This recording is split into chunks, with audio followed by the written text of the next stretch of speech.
Hola. Mario Vargas Llosa es uno de los poquísimos sobrevivientes, partícipe y protagonista del llamado boom de la literatura latinoamericana. ¿Por qué boom? Boom es una palabra que no quiere decir nada. Es una palabra onomatopéyica que se asocia a la idea de una explosión. Pero es más, es una mirada asombrada. El asombro de editores y lectores europeos de que América Latina no solo producía dictadores o revolucionarios, música ranchera o boleros, cumbias o vallenatos, sino que producía también buena literatura. Una literatura que podía ser leída desde otras lenguas, desde otras culturas, porque aportaba algo novedoso, original, creativo, fuera de América Latina, en París y en Barcelona principalmente, pero que también contribuyó a que la propia América Latina descubriera a sus narradores minoritarios, marginados, como en una especie de efecto boomerang. En la conferencia inaugural del coloquio que festejó los 50 años de publicación de La ciudad y los perros, dice Mario Vargas Llosa: creo que muchos latinoamericanos empezamos a sentirnos latinoamericanos gracias a lo que se llamó el boom. Desde luego fue mi caso. Yo había nacido en el Perú, crecido primero en Bolivia y luego regresé al Perú. Descubrí mi vocación de escritor muy joven y me formé, como creo que se formaron muchos escritores de mi generación y de generaciones anteriores, leyendo sobre todo traducciones de escritores norteamericanos y europeos. Crecí desconociendo casi todo lo que ocurría en el campo de la literatura, en el campo de la narrativa principalmente en los países vecinos al mío. Conocí a algunos escritores latinoamericanos que eran íconos, que eran estrellas de primera magnitud, como Neruda, por ejemplo, cuya poesía se leía en toda América Latina, pero prácticamente hasta llegar a Europa no conocía yo a narradores latinoamericanos. Ana María Barrenechea, filóloga, lingüista y crítica literaria argentina, hoy tan olvidada, estudiosa de Borges y de tantos más, asistió a universidades para dictar conferencias sobre obras de autores latinoamericanos. Estoy hablando de la segunda mitad de los años 50. Dice Vargas Llosa que ahí en una de las conferencias de Ana María Barrenechea escuchó hablar de Borges por primera vez. Sin embargo, ella sola no podía con el paquete de promocionar la literatura de todo un continente, o por lo menos de algunos países latinoamericanos. Entonces, parece que había que ir a Europa para descubrir América Latina, su literatura rica y novedosa, para sentirse latinoamericano, para vislumbrar, aunque fuese un poco, qué significa ser un latinoamericano, sin pretender tocar exclusivamente a Perú. Parecería que los países latinoamericanos que miran hacia el Océano Pacífico se encuentran en el confín del mundo. Miran hacia la Polinesia y no hacia Europa, además de sus problemáticas, como todos los demás países sociales y políticas. Así que, por decirlo de algún modo, el Perú exportó a Europa a Mario Vargas Llosa, a uno de los mejores escritores vivos de la lengua española. Dice Vargas Llosa: el primer escritor latinoamericano que conocí, lo conocí en París y fue Julio Cortázar. Fue en diciembre del año 1958. Yo estudiaba en la Complutense, preparaba mi doctorado y había ido a pasar un par de semanas a París, y un peruano de la UNESCO me invitó a cenar y me sentó en su casa al lado de un muchacho muy delgadito que yo creía de mi edad, que hablaba con un acento ligeramente francés y que me contó que había publicado ya un libro de cuentos y que Juan José Arriola le iba a publicar otro libro de cuentos en la colección Los Presentes en México. Yo le conté que tenía un libro de cuentos que había ganado un premio en Barcelona y que iba a salir pronto, y que estaba muy entusiasmado con la idea de ver por primera vez un libro mío editado. Y luego, ya al final de la cena, descubrí que ese joven que parecía de mi edad era 22 años mayor que yo y se llamaba Julio Cortázar.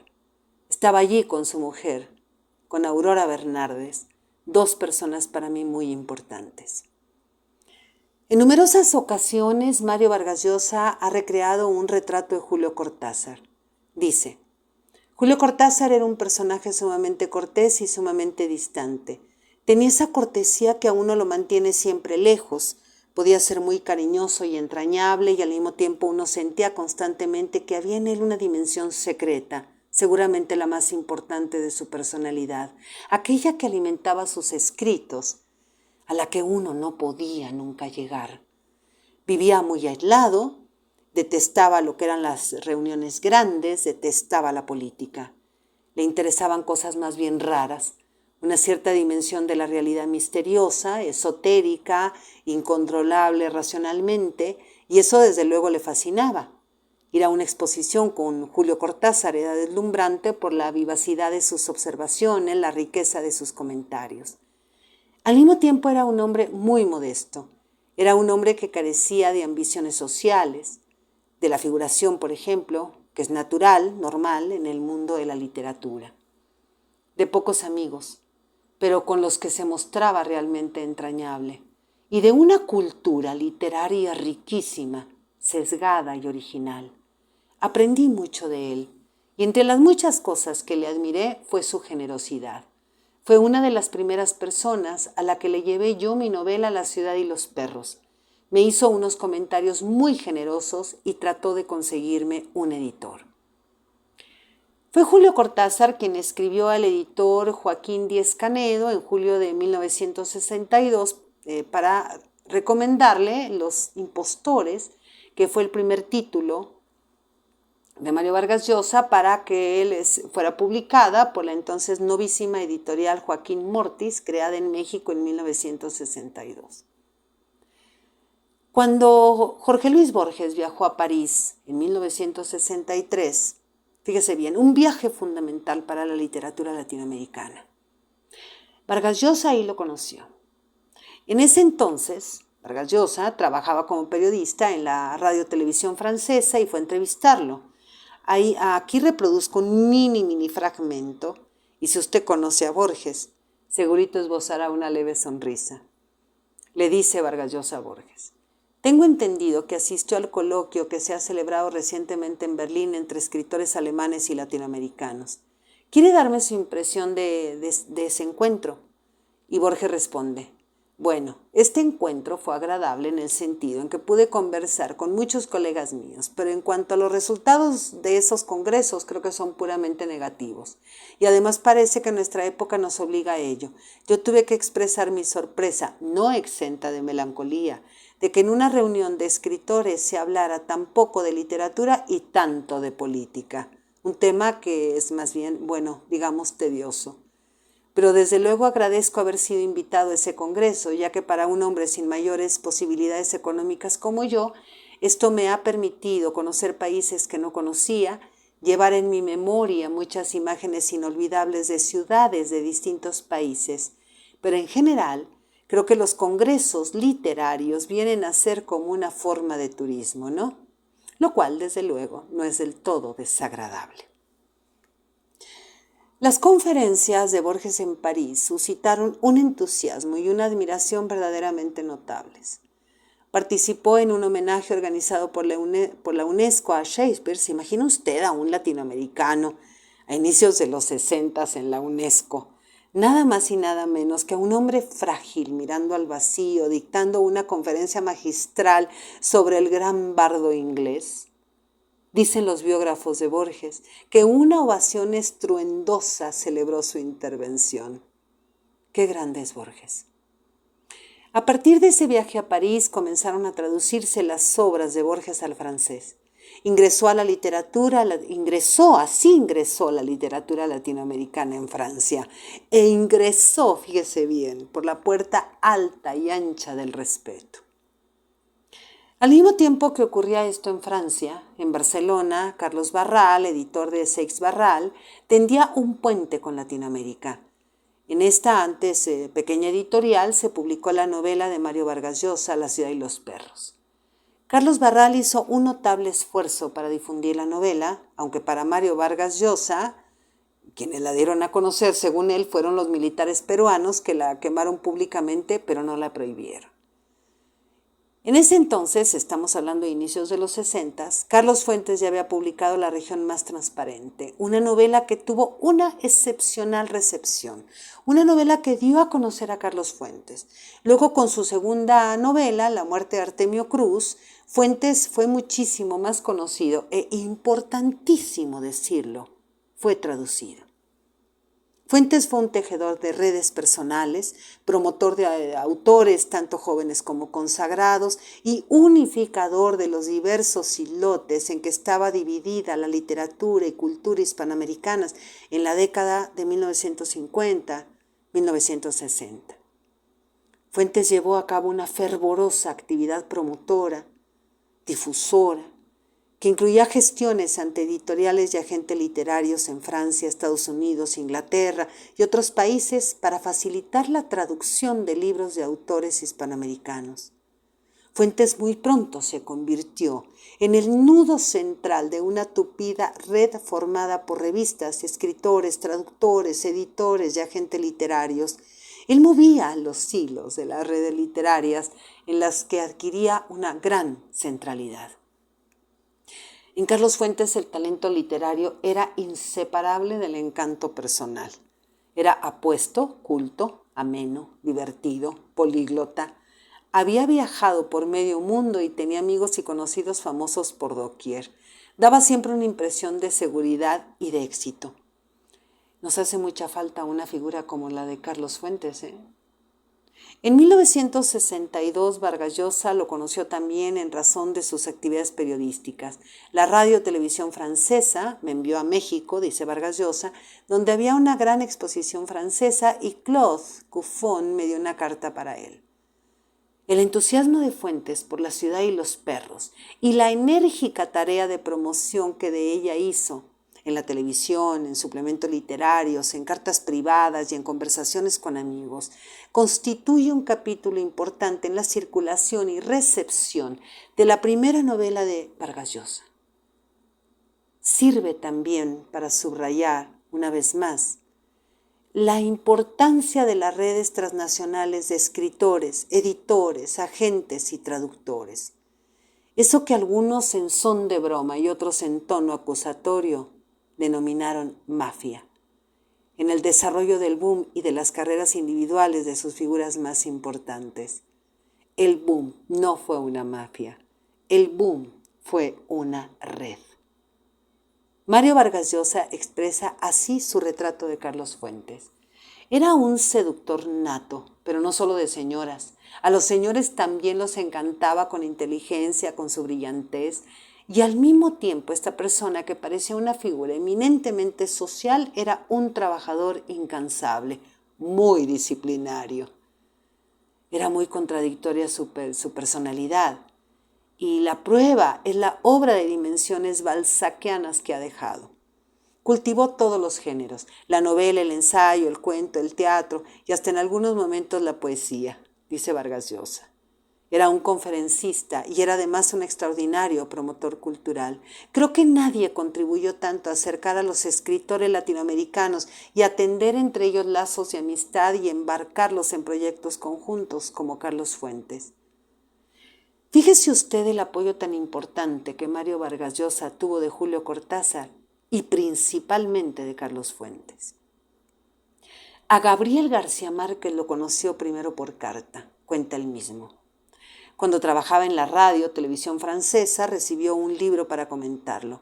Era una edición publicada en Francia, una traducción del español al francés de El coronel no tiene quien le escriba, de un tal Gabriel García Márquez. Y el propio Vargas Llosa afirma que esa obra de García Márquez tuvo muy buena crítica en Francia. Así lo dice. A mí me encantó. Me pareció una maravilla de precisión, de síntesis, de pulcritud expresiva. Y entonces traté de averiguar quién era y ver cómo se podían conseguir libros de él en español, que casi no había.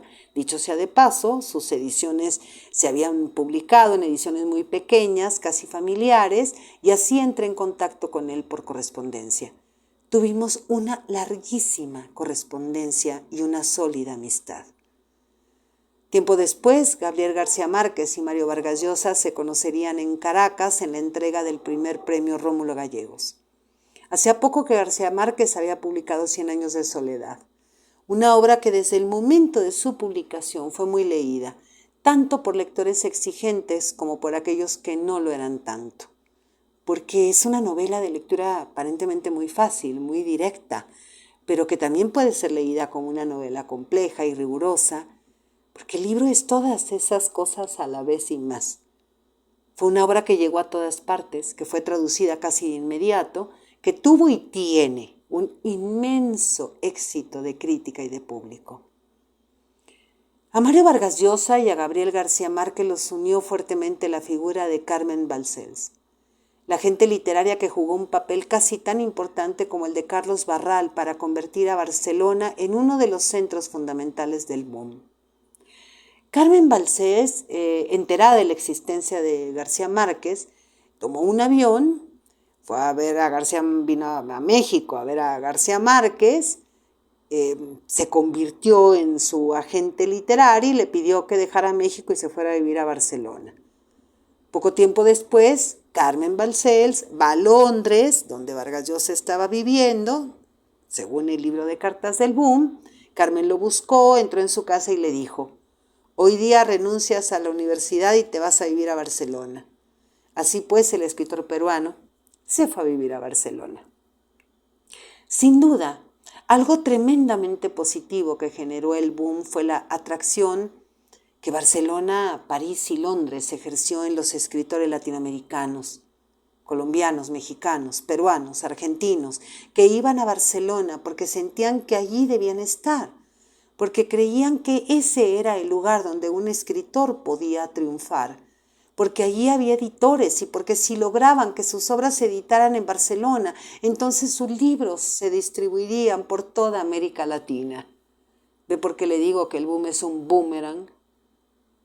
Muchos escritores que ya habían escrito, por lo menos sus obras más importantes, fueron rescatados gracias al boom y alcanzaron de pronto una nueva actualidad ante un público muchísimo mayor. Entre ellos, por ejemplo, los admirables escritores cubanos, Alejo Carpentier, Guillermo Cabrera Infante, José Lezama Lima. ¿Qué significó el boom? Entre más, ese reconocimiento de que América Latina tenía una literatura que merecía ser leída, que muchos escritores latinoamericanos se atrevieran a salir de su propio medio e inventar y crear historias a partir de experiencias ajenas, ficticias, excéntricas, al de su propio mundo histórico, salir de ahí, salir de su propio mundo cultural. Para Mario Vargas Llosa, el encarcelamiento por parte del régimen de Fidel Castro del escritor cubano Heberto Padilla desencadenó el final del boom. Con el caso Padilla, el desencanto político-intelectual del escritor surgió con fuerza. Inició entonces un debate entre el escritor como un intelectual implacable, crítico de la sociedad, aquí estarían de alguna forma Julio Cortázar y Gabriel García Márquez, y el escritor artista enfocado a su obra y nada más. Aquí estaría, en aquel entonces, Mario Vargas Llosa. Carlos Fuentes fue más hábil al moverse entre ambos polos con suprema habilidad. Dice Mario Vargas Llosa: el boom terminó, pero algo sí quedó. Quedó una literatura que había alcanzado un derecho de ciudad, una literatura que había abierto unas puertas que antes tenía cerradas y además quedó un estímulo, un ejemplo que fue muy bien aprovechado por los escritores de las generaciones posteriores.